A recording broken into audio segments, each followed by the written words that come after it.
ఉప్పు కారం వేసి ఉండే కూరలు ఒకరోజుకే పాడవుతాయి. మరలాగే వాటిని వేసే మామిడికాయ పచ్చడి ఏడాది నిల్వ ఎలా ఉంటుందో తెలుసా?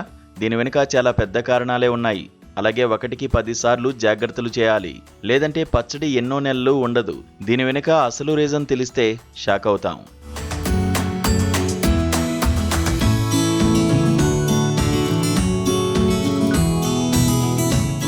మామిడికాయ పచ్చడిలో ఉప్పును ఎక్కువ మోతాదులో ఉపయోగిస్తారు.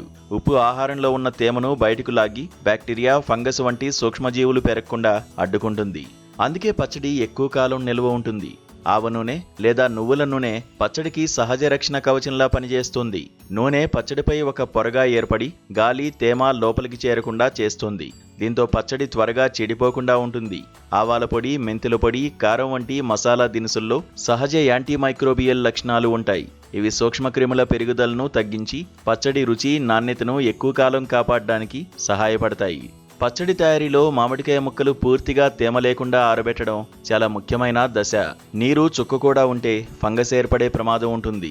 అందుకే ముక్కలను బాగా తుడిచి పొడిగా చేసి ఉపయోగిస్తారు. పచ్చడిని నిల్వ చేసే జాడీలు, చెంచాలు పూర్తిగా పొడిగా ఉండాలి.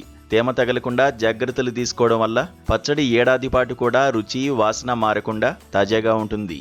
ఇంకా ఈ పచ్చడిలో ఆవ నూనె లేదా నువ్వుల నూనెను కూడా వేసుకోవచ్చు. ఇది పచ్చడికి రక్షణ కవచంలా ఉంటుంది.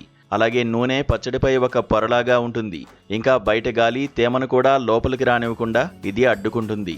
ఇలా ఈ పచ్చడి త్వరగా చెడిపోకుండా కాపాడుతుంది. ఇంకా తేమ తగలకుండా జాగ్రత్తలు తీసుకోవడం వలన పచ్చడి ఏడాది పాటు నిల్వ ఉంటుంది. ఇది రుచి, వాసన కూడా మారకుండా అలా తాజాగా ఉండడానికి ఇన్ని జాగ్రత్తలు ఉన్నాయి.